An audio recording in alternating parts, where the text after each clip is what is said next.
what are rich notes? If you haven't seen rich notes before, they look like this. I make these notes nearly every day when having conversations with prospects, customers, and colleagues, especially if we're going through something that's complex and multifaceted. So why do we need a new note-taking approach? You're probably familiar with existing note-taking methods like mind maps, which are ways of representing information in a structured way, with a central topic and then radiating branches. If you're familiar with soft systems methodology, you'll come across rich pictures, which are a way to capture the richness in a situation in diagrammatic form. You might have also come across sketch notes, which again is a way to arrange information on a page in relation to other pieces of information to make it easier to understand and perhaps learn from. And then a less well-known technique is thinking maps, which are more of a rubric or a framework for arranging information so you can analyze it. For example, doing a compare and contrast or laying out information in a process flow.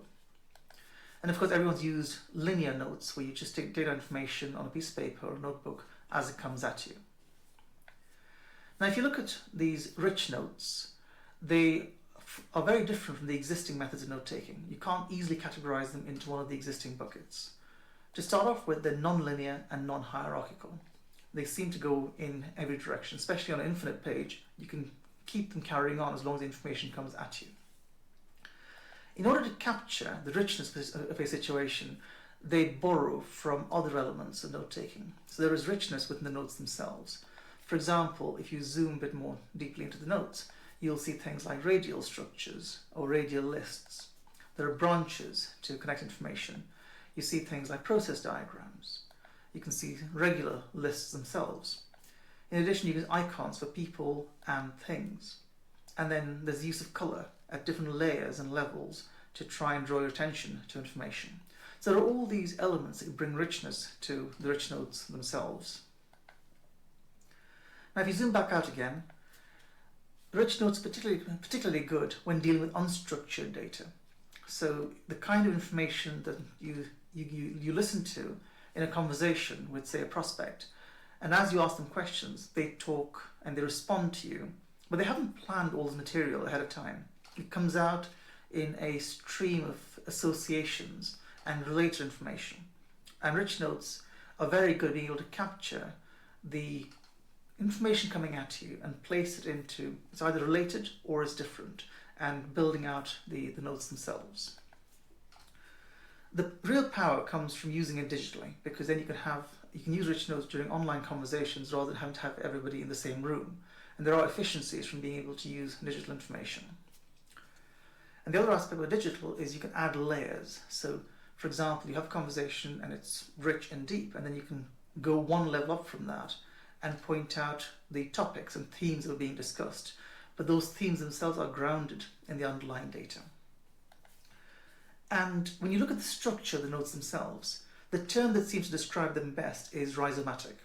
They're not an existing hierarchical structure where information is connected in a predetermined way.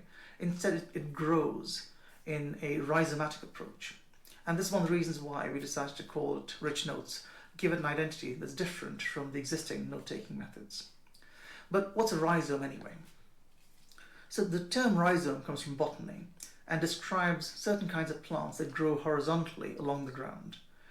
So, for example, ginger is a rhizome. This plant here is also a rhizome that's growing on the surface of the water.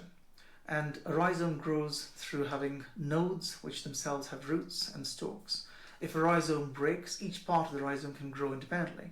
Sometimes rhizomes can join together as well. And it isn't limited to just describing plants.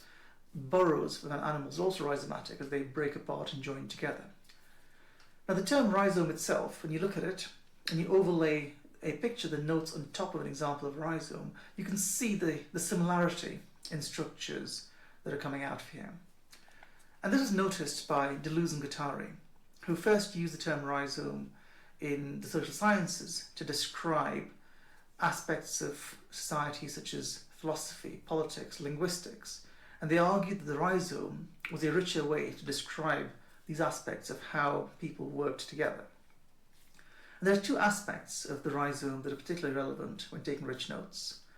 The first is the idea that as consultants, as practitioners, as OR practitioners, we never enter into a situation completely for the first time.